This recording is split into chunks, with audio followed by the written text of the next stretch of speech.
نحمده ونصلي على رسوله الكريم اما بعد فاعوذ باللہ من الشیطان الرجیم بسم اللہ الرحمن الرحیم۔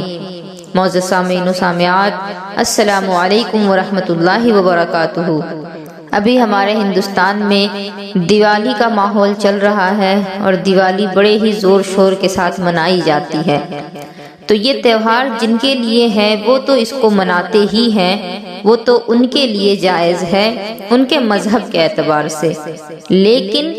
ان تہواروں میں مسلمانوں کی شرکت بھی بہت زیادہ ہوتی ہے، اور صرف شرکت ہی نہیں ہوتی بلکہ غیر مسلموں کے تہوار کے لیے مسلمان خوشی خوشی چندہ بھی دیا کرتے ہیں اور بہت ساری چیزوں کا انتظام بھی کرتے ہیں۔ تو میں آج آپ سبھی کو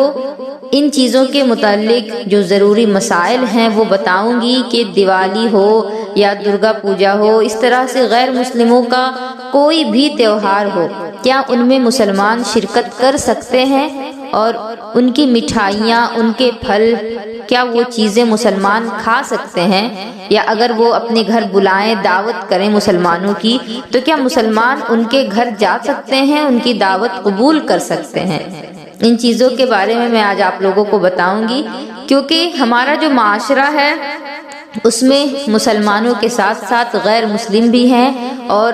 سب آپس میں ساتھ ساتھ خوشی خوشی رہتے ہیں۔ تو اس وجہ سے اگر کوئی غیر مسلم مسلمان کو اپنے گھر بلاتا ہے، دعوت دیتا ہے، تو پھر مسلمان کو اسے منع کرنے میں جھجک بھی محسوس ہوتی ہے،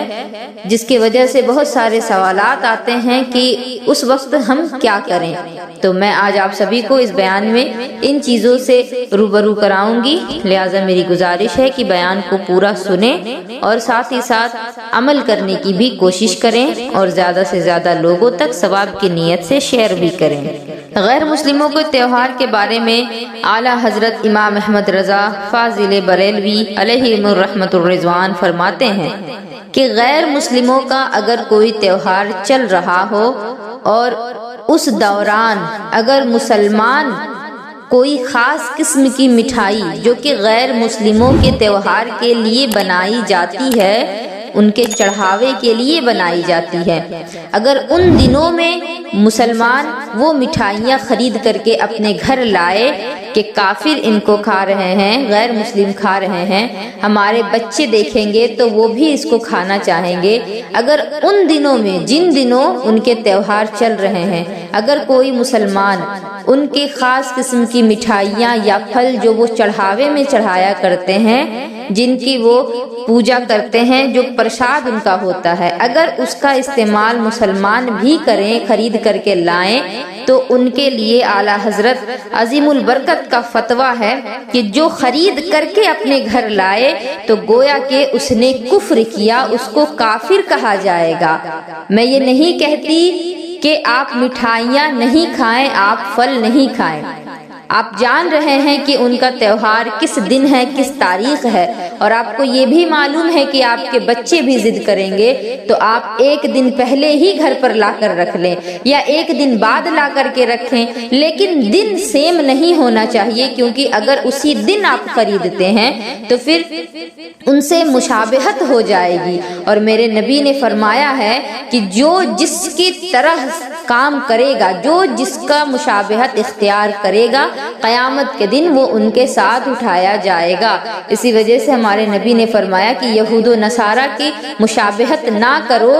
غیر مسلموں کی مشابہت نہ کرو، ورنہ قیامت کے دن ان کے ساتھ اٹھایا جائے گا۔ اور اگر آپ کو مٹھائیاں کھانی ہی ہیں، وہ مٹھائیاں صرف انہی دنوں میں بنتی ہیں، وہ پھل صرف اسی موسم میں آتے ہیں، تو جیسا کہ میں نے بتایا کہ ایک دن پہلے ہی آپ خرید کر کے لے آئیں تاکہ آپ کے بچے، ان کا بھی دل رہ جائے، آپ کو اگر کھانے کی خواہش تھی تو آپ بھی کھا سکیں، وہ آپ کے لیے بھی حلال ہو۔ لیکن جس دن ان کا تہوار ہے، خاص کر اس دن خریدنا، اس کو اعلیٰ حضرت نے کفر لکھا ہے، کیونکہ اسلام ایک الگ چیز ہے اور کفر ایک الگ چیز ہے۔ اسلام جب دنیا میں آیا تو اس نے مسلمان اور کافر کے درمیان درمیان فرق پیدا کر دیا، امتیاز پیدا کر دیا، کیونکہ اسلام سے پہلے ابو بکر جو کہ جنتی ہیں، جو کہ ہمارے نبی کے خاص صحابہ ہیں، اور ابو جہل جو کہ ہمارے نبی کا کٹر دشمن ہے، اسلام کے آنے سے پہلے ابو بکر جنتی اور ابو جہل جہنمی ساتھ رہا کرتے تھے، آپس میں رشتہ داری ہوا کرتی تھی۔ اس وجہ سے اسلام جب آیا ہے تو اسلام نے مسلمانوں اور کافروں کے درمیان فرق پیدا کیا، اور اسلام کے بعد یہ چیزیں مسلمانوں پر حرام ہو گئیں کہ وہ غیر مسلموں کے ساتھ کسی طرح کا کوئی رشتہ کریں، ان کے ساتھ رشتہ داری نبھائیں، کیونکہ ہمارے نبی کی دو بیٹیاں ابو جہل کے بیٹوں کی نکاح میں تھی، اور جب ہمارے نبی نے نبوت کا اعلان کیا تو اس بدبخت نے، ابو جہل بدبخت نے اپنے بیٹوں کو کہا کہ تم محمد کی بیٹیوں کو طلاق دے دو۔ تو یہ تو ہونا ہی تھا، کیونکہ اسلام اب آ چکا ہے اور اسلام اور کفر جمع نہیں ہو سکتے، اس وجہ سے ان لوگوں نے خود ہی ہمارے نبی کی بیٹیوں کو واپس ان کے گھر بھیج دیا، کیونکہ وہ اس قابل ہی نہیں تھے کہ وہ ان کو رکھ سکتے۔ بہت سارے لوگ یہ سوال کرتے ہیں کہ غیر مسلموں کے تہوار میں ہم خود سے مٹھائیاں نہیں خریدیں گے، لیکن اگر کوئی غیر مسلم ہمارا دوست ہے یا ہم کسی ایسے جگہ پر کام کرتے ہیں کہ جس کا مالک غیر مسلم ہے اور وہ اگر ہمیں اپنے تہواروں میں مٹھائیاں دے تو پھر اس کا کیا حکم ہے؟ کیا اس مٹھائی کو لینا ہمارے لیے حلال ہے؟ کیا اس مٹھائی کا کھانا ہمارے لیے حلال ہے؟ تو یہ مسئلہ بہت زیادہ پوچھا جاتا ہے، اسی وجہ سے میں اس پر بھی روشنی ڈالوں گی کہ اگر غیر مسلم سے آپ کی دوستی ہے یا آپ اس کے یہاں کام کرتے ہیں اور اس نے اگر آپ کو مٹھائی خرید کر کے دی ہے کہ میرا تہوار ہے، اس خوشی میں میں تمہیں مٹھائی دے رہا ہوں، تو یہ جو مٹھائی ہے اس کا چڑھاوے کی مٹھائیوں سے، پرساد کی مٹھائیوں سے دور دور تک کوئی تعلق نہیں ہے۔ یہ مٹھائی جو اس نے آپ کو لا کر دی ہے وہ بازار سے خرید کر کے آپ کے لیے ہی لایا تھا، آپ کو دینے کے لیے لایا تھا۔ تو اس طرح کی مٹھائیاں آپ لے سکتے ہیں، ان کا استعمال کر سکتے ہیں، ان کو کھا بھی سکتے ہیں، لیکن جو مٹھائیاں وہ اپنے گھر سے لا کر دیں جو کہ ان کے پرساد کے لیے یا ان کے چڑھاوے کے لیے تھا، تو اس کا کھانا آپ کے لیے، مسلمانوں کے لیے بالکل بھی جائز نہیں بلکہ حرام اور قطعاً حرام ہے۔ ہمیں ان کی مٹھائیوں کو لینے کی اجازت اس وجہ سے دی گئی کیونکہ مسلمانوں کا کام ہے کہ وہ اچھے اخلاق کے ساتھ ہر کسی سے پیش آئیں۔ مسلمان تو ایک طرح سے داعی ہیں، ان کا کام ہے دین کی طرف لوگوں کو بلانا۔ ہمارے نبی نے جو دین کو پھیلایا ہے تو اخلاق کی بدولت پھیلایا ہے۔ دنیا میں سب سے اچھے اخلاق ہمارے نبی کے تھے، اور ہمارے نبی کے اخلاق کے بدولت ہی عرب کے کٹر کافر جو کہ سالوں سے بتوں کی پوجا میں لگے پڑے تھے وہ سب مسلمان ہوئے اور دامن اسلام سے وابستہ ہوئے۔ تو وجہ یہ تھی کہ ہمارے نبی کا اخلاق سب سے عمدہ، اور مسلمانوں کو یہ تعلیم دی گئی کہ مسلمان کے ساتھ بھی باخلوص رہیں اور غیر مسلموں کے ساتھ بھی اخلاص کے ساتھ پیش آئیں۔ اگر وہ کوئی چیز آپ کو دے رہا ہے، اگر وہ چیز شرعاً آپ کے لیے ناجائز نہیں ہے تو آپ اس کو لیں، کیونکہ اگر آپ وہ چیز لینے سے منع کرو گے محض اس کے غیر مسلم یا کافر ہونے کی وجہ سے تو اس میں اس بندے کی دل آزاری ہوگی، اور اگر آپ نے اس کے دل کو دکھایا ہے تو پھر اسلام اس کی اجازت نہیں دیتا۔ اگر غیر مسلم آپ کو اپنے گھر دعوت پر بلائیں، کھانے کی دعوت رکھیں یا شادی اور پارٹی وغیرہ میں بلائیں تو آپ جا سکتے ہیں، لیکن اگر اپنے تہواروں میں دعوت کر کے بلائیں تو اس وقت آپ کو نہیں جانا ہے، کیونکہ اس وقت وہ پوجا وغیرہ کیا کرتے ہیں، تو ان چیزوں میں شرکت نہ کریں۔ اگر شادی وغیرہ میں بلایا جا رہا ہے، خاص الگ سے آپ کو دعوت دی جا رہی ہے تو دعوت قبول کریں، کیونکہ ہمارے نبی نے ایک یہودیہ کی دعوت کو قبول فرمایا تھا اور ہمیں یہ تعلیم دی کہ لوگوں کی دل آزاری نہیں کی جائے۔ جو چیزیں ہمارے لیے حرام ہیں وہ پرشاد ہے، چڑھاوا ہے، ان کا لینا بھی جائز نہیں، اور اگر لینا مجبوری ہے تو لیں، لیکن کھانا بالکل جائز نہیں، بلکہ کھانا تو حرام ہے، کیونکہ وہ جو پرشاد ہے، وہ جو چڑھاوا ہے، وہ غیر اللہ کے نام پر چڑھایا گیا، اللہ کے علاوہ کسی اور کے لیے اس کو بنایا گیا۔ اسی طرح سے غیر مسلموں کا ذبیحہ بھی ہمارے لیے حلال نہیں، غیر مسلم جانوروں کو جو کاٹتے ہیں ان جانوروں کا کھانا ہمارے لیے بھی حلال نہیں، کیونکہ اس پر وہ لوگ اپنے بتوں کا نام لیتے ہیں، اللہ کے علاوہ کو پکارا جاتا ہے، اور کوئی بھی چیز، چاہے وہ مٹھائی ہو، چاہے وہ پھل ہو، چاہے وہ کوئی بھی چیز ہو، اگر اس میں اللہ کے علاوہ کسی اور کا نام لیا گیا ہے تو پھر یہ مسلمانوں کے لیے حلال نہیں، اور اگر کوئی مسلمان حلال سمجھتے ہوئے اس کو کھاتا ہے تو معاذ اللہ اس نے کفر کیا، کیونکہ وہ یہ جان رہا تھا کہ اس پر اللہ کے علاوہ غیر کا نام بلند کیا گیا ہے، غرض گویا کہ اس نے شرک کیا کہ اللہ کے ساتھ غیر کو شریک ٹھہرایا اور اس چڑھاوے کو کھایا، اس ذبیحے کو کھایا جو کہ اللہ کے نام کے علاوہ پر ذبح کیا گیا تھا، تو اس نے کھلم کھلا کفر کیا۔ ہمارے معاشرے میں مسلمان ہو، غیر مسلمان ہو، سب آپس میں ساتھ ساتھ رہتے ہیں دوستوں کی طرح، تو کافروں سے مسلمانوں کی بھی دوستی ہوتی ہے، مسلمان اور غیر مسلمان آپس میں دوستوں کی طرح رہا کرتے ہیں، تو اگر کسی غیر مسلمان آپس میں دوستوں کی طرح رہا کرتے ہیں، تو اگر کسی غیر مسلم نے آپ کو چڑھاوے کی مٹھائیاں لا کر کے دی ہیں اور آپ یہ بات جان رہے ہیں کہ اگر میں نے اس کو منع کر دیا، اگر میں نے لینے سے منع کر دیا تو اس کو برا نہیں لگے گا، اس کے دل میں تکلیف نہیں ہوگی، کسی طرح کا کوئی فتنہ اور فساد پیدا نہیں ہوگا، تو پھر منع کریں آپ، یہ ضروری ہے آپ پر۔ لیکن اگر آپ کو یہ معلوم ہے، کیونکہ کچھ لوگ شریر قسم کے ہوتے ہیں، جن لوگوں سے شر کا اندیشہ ہو، جو لوگ فتنہ پرور ہو، آج کل بہت سارے لوگ ہمارے معاشرے میں ایسے موجود ہیں، ہمیں دیکھنے کو ملتے ہیں کہ جو ذرا سی بات پر بہت بڑے ایشو کریٹ کر دیتے ہیں، اور مسلمان اور کافر کے بیچ بڑے دیوار کھڑے کر دیے جاتے ہیں۔ تو اگر ایسے لوگ آپ کو مٹھائیاں چڑھاوے کی لا کر کے دے رہے ہیں اور آپ کو معلوم ہے کہ اگر ان کو میں نے منع کیا تو آگے چل کر کے یہ فتنہ اور فساد برپا کر سکتا ہے، مصیبتیں کھڑی کر سکتا ہے، تو اس صورت میں منع نہ کریں، ان مٹھائیوں کو آپ لے لیں تاکہ اس کو موقع نہ ملے آپ کے ساتھ کچھ غلط کرنے کا یا فتنہ فساد پھیلانے کا، اور آپ جب اس کو لے لیں تو پھر آپ کے لیے یہ ضروری ہے کہ آپ اپنے گھر میں سے کسی بھی فرد کو وہ کھانے کے لیے نہیں دیں، نہ ہی خود کھائیں، کیونکہ آپ کو معلوم ہے کہ یہ پرشاد ہے، یہ چڑھاوے کی مٹھائیاں ہیں، یہ چڑھاوے کے پھل ہیں، تو آپ اس کو نہ خود کھائیں نہ اپنے گھر والوں کو کھلائیں، غرض کے کسی انسان کو کھانے کے لیے نہیں دیں۔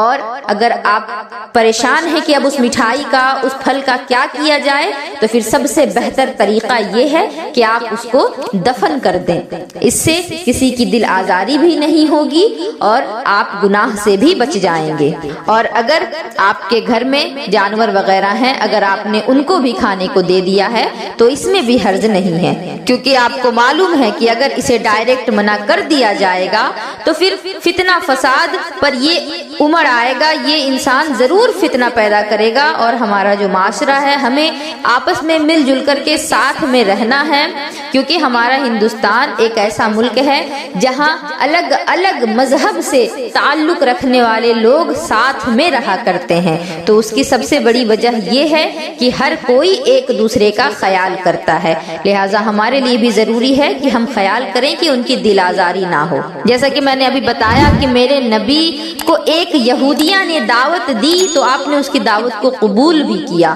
تو اس سے یہ بات ثابت ہوتی ہے کہ غیر مسلم اگر آپ کو دعوت کر کے اپنے گھر پر بلاتے ہیں تو آپ ان کی دعوت میں شرکت کر سکتے ہیں، جا سکتے ہیں، کھانا کھا سکتے ہیں، کوئی حرج کی بات نہیں ہے، بغیر شرعی عذر کے ان کے کھانے کو ناجائز کہنا یا ناپاک کہنا یہ آپ کے لیے، یہ ہمارے لیے جائز نہیں۔ اسی طرح سے اگر مسلمان اپنے گھر میں شادیوں میں یا کسی طرح کا کوئی فنکشن ہو اس میں غیر مسلموں کو دعوت دیتے ہیں تو مسلمانوں کو بھی اس کی اجازت ہے، وہ دعوت دے سکتے ہیں، اس میں بھی کوئی حرج نہیں، کیونکہ معاشرہ ہی ہمارا ایسا ہے جہاں ہر کسی کو ساتھ رہنا ہے۔ اب میں یہاں ایک بہت ہی ضروری بات بتانا چاہوں گی کہ ہمیں غیر مسلموں کے ساتھ با اخلاص ہونے کا تو حکم دیا گیا، انہیں اخلاق کے ساتھ پیش آنے کا ہمیں حکم دیا گیا، لیکن ان کی محبت میں ہمیں اتنا سرگردہ نہیں ہو جانا ہے کہ ان کے غلط کاموں کی ہم تائید کر بیٹھے۔ معاذ اللہ، وہ جو غلط کام کر رہے ہیں، وہ جو بت پرستی کر رہے ہیں، وہ جتنے بھی غلط کام کر رہے ہیں، ان میں سے اگر کسی چھوٹے سے بھی کام کو ہم نے صحیح سمجھ کر کے اس کام کے لیے حامی بھر دی ہے اور اپنی زبان سے یہ بات کہی کہ تمہارا یہ کام تو اچھا ہے، جبکہ وہ کام ناجائز اور حرام تھا ہمارے لیے، اگر کسی مسلمان نے ایسا کہہ دیا تو گویا کہ اس نے کفر کیا۔ اور آج دین سے دوری کی وجہ سے، دینی تعلیم نہ ہونے کی وجہ سے ہمارے معاشرے کے نوجوان لڑکے ہوں یا لڑکیاں ہوں، دوستی تو سب کی ہوتی ہے، مسلم ہو غیر مسلم ہو، آپس میں دوستوں کے ساتھ دوستوں کی طرح سب رہتے ہیں، اور اس دوستی میں اتنے زیادہ گھل مل جاتے ہیں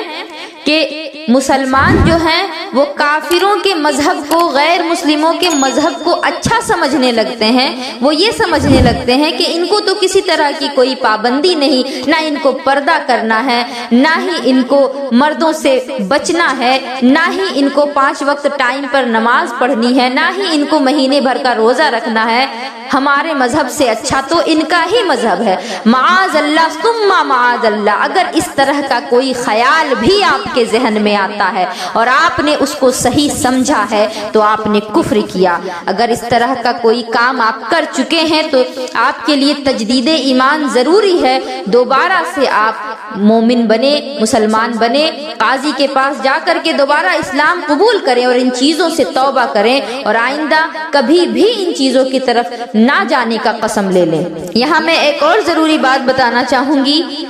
کہ غیر مسلموں کا جب تہوار ہوا کرتا ہے تو اس وقت بہت سارے گانے اور بھجن وغیرہ وہ بجایا کرتے ہیں اپنے مندروں میں، تو اگر کوئی مسلمان اس بھجن کو خوش ہو کر کے سنتا ہے، اس کو اچھا سمجھ کر کے سنتا ہے، اگر اس کو وہ سننے میں اچھا لگ رہا ہوتا ہے، تو پھر اگر وہ شادی شدہ ہے، مرد ہے، تو بغیر طلاق دیے اس کی بیوی کو طلاق واقع ہو جائے گی، کیونکہ اس نے ایسے کام کو پسند کیا جس کے لیے اسلام میں کوئی گنجائش نہیں تھی۔ تو آپ سوچیں، جب صرف بھجن سننے میں راضی ہو کر کے اس کو سننے میں، اگر اس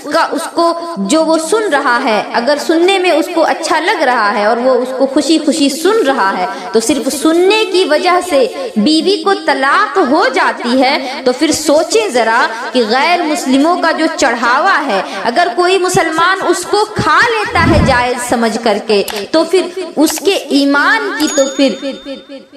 بات ہی نہیں کی جا سکتی، کیونکہ اس کا ایمان تو پھر اس کے دل سے نکل ہی چکا ہے۔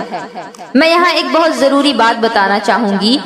آج جب ہم اپنے معاشرے کا جائزہ لیں تو